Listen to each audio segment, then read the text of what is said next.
Yung no balance billing, kanino po siya applicable ngayon? Meron po bang sektor kung saan ito po yung target or meron bang geography na kung saan dito lang siya no balance billing o may mga hospital na spesipiko na ito lang po yung no balance billing? Maybe we can start there, Mr. President, bago tayo umabot sa tanong na paano natin ma-achieve yung no balance billing para sa lahat ng mga kababayan natin. Well, Mr. President, because under the Universal Healthcare Act, all Filipinos are now automatically members of PhilHealth. Pero ito pong zero balance or no balance billing, ang prioridad po natin, yung po talagang walang kapasidad, okay, no, na magbayad. And these are the indirect contributors, classified, as I mentioned earlier, ito po yung PWDs, indigents, and senior citizens. So they are the priority for zero balance billing. So, Mr. President, so right now, kung PWD ka, indigent or senior, are you already no balance billing status? As long as they avail of the basic accommodation in DOH hospitals, Mr. President. Ito po yung ward, Mr. President. Posible rin po na so basic accommodation pero kahit anong sakit, no balance billing po sila. Is that correct, Mr. President? Yes, that is correct, Mr. President. So kahit anumang sakit, kung ako ay senior citizen, PWD, or indigent, and I only avail of basic accommodations, doon po, no balance billing tayo. That is correct, Mr. President. Okay. Pero kung nagangad ako ng mas magandang accommodation, yung next level, kailangan mo na magbayad. That is correct, Mr. President. At kung hindi ako kasama sa tatlong klasifikasyon na yon, hindi ako senior, hindi ako indigent, or hindi ako PWD, may cover ang PhilHealth pero meron ka pa rin ilalabas na pera. Is that correct, Mr. President?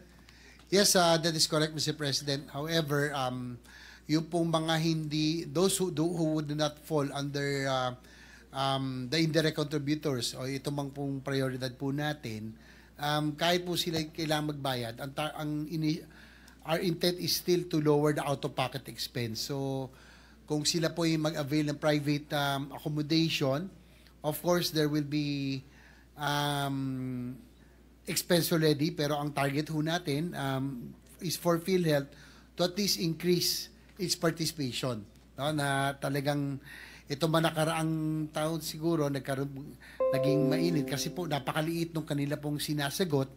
So hopefully by this time they would have adjusted their case rates, and with the new PhilHealth administration under Dr. Mercado, they committed that they will increase the participation of PhilHealth in every hospital billing, Mr. President.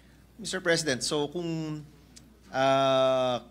so merong lang sektor na talagang no balance billing, no? Yung karamihan ng mga workers natin, karamihan ng mga kababayan natin, mga kabataan, kailangan pa rin nila magbayad. Yung ultimate goal po ba ng UHC ay makover lahat ng Pilipino or ilang-ilang sektor lang po sa mga kababayan natin? Yes, under the law, Mr. President, all Filipinos are now considered as members of PhilHealth. And although this is what I admittedly, this is a really ambitious measure. It's a 10-year program, Mr. President. No?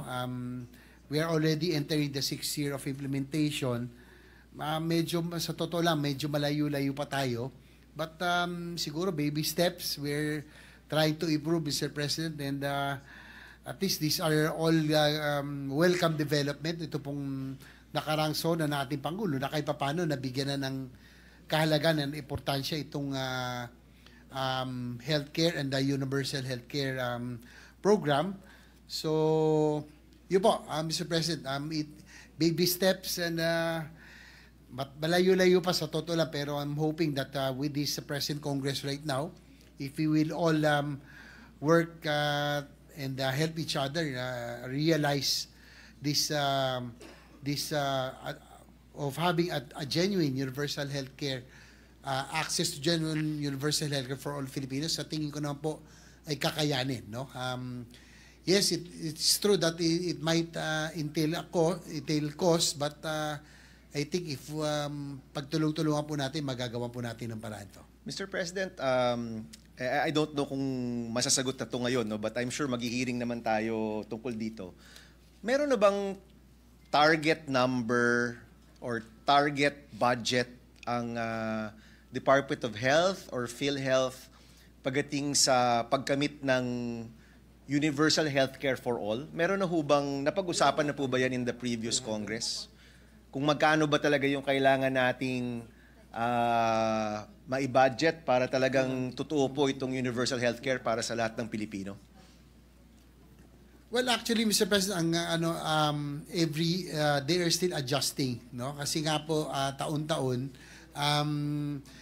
meron na pong schedule sana yan ever since the passage of the Universal Healthcare Act. Kaya lang taon-taon na medyo nababawasan din ng budget. But hopefully with the President's announcement or directive during the SONA, hopefully yung ating pong makasamahan din po sa House will give priority this time to healthcare services. Kasi po dito sa atin, I'm proud to say that marami ho tayong mga healthcare advocates dito, no? Senator Opo. Risa is here, Senator Pia Cayetano, na Senator Bongo, of course, na pinagtutulong-tulungan po natin na every budget season in the Senate, at least we, with our institutional amendments, we always add to the healthcare programs, no? Na kaya nagkakaroon lang po talaga ng siguro ng delays because of the budget cuts that the whole DOH or the healthcare program receives every year. So hopefully this time, alam niyo na po, pag sinabi ng Pangulo, especially during the SONA, that is already a directive. Yes. Mr. President, we will definitely support you, no, in this endeavor. Pero siguro, Mr. President, ang una kong tanong, kapag panahon na siguro ng budget or if Senator Go will have a hearing on this, magkano ba talaga yung kailangan talaga natin para ma-achieve natin yung goal of universal healthcare? How much do we really need? Kasi, Mr. President, kung hindi malinaw yung numerong yun, parang di rin malinaw kung ano yung ating mga goals, no? Pag nalaman natin yun, Mr. President, pwede sigurong makita pag inad natin yung GL, I think nabanggit to ni Senator Tulfo kanina, yung mga GL, mga AIX, yung mga healthcare, kung hindi kaya, Mr. President, kung ipasok na lang natin to sa UHC, hindi kaya maaabot rin natin yung no balance billing, Mr. President, or malayo ba talaga yung mga numero, Mr. President? Actually, that's very much welcome, Mr. President, Your Honor. Actually, ang intent talaga ng UHC nun, yung mga tao hindi na pumunta sa, halimbawa, PAGCOR, PCSO, sa mga government officials, no, na pumipila pa sila. Kaya nga po yung pondo for social services, galing po ng PAGCOR at PCSO, by law, directly, it will now go through the universal healthcare. That will be welcome, Mr. President, Your Honor, na kung talaga lahat po yun, mailalagay dito. I think kahit papano yung pondo po ng UAC, the realization will be much faster.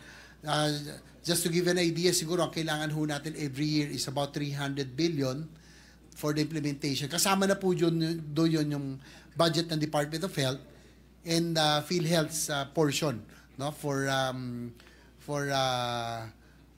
the implementation of UAC. So that's every year. Mga magkano, Mr. President, yung gap natin? I'm sure minomonitor nyo po yan.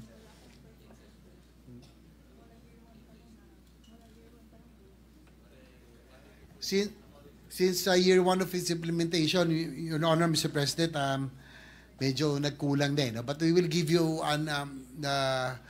yung query, no, tungkol sa gap, no? We just don't have it right now. And Mr. President, I would like to thank Senator Bamakino for your support. Actually, yung pong binabalikan ko lang, no, yung sabi, if the government, I think if the government is really would want to show that it is really indeed serious in helping our people, especially sa social programs, yung pong inyo pong in-sponsor na free college education, and kung maging successful na po itong Universal Healthcare Act, talagay ko doon lang, no, sa education, sa health, pag maging maganda, mararamdaman na natin mga kababayan na talagang kahit paano ang pamalan ay talagang nandyan para umalalay sa kanila sa oras ng pangangailangan. Thank you, Mr. President. We'd like to reiterate our support for the good sponsor of the Universal Healthcare Law. At mabigat na usapan to, Mr. President, but we promise and we commit to engage and to support the efforts of the Chairperson of Health and Senator Ejercito with regard to the amendments or the changes that we want to see in this law. Maraming salamat, Mr. President. Thank you. Senator Aquino. Thank you, Senator Babakino. Maraming salamat sa support lang.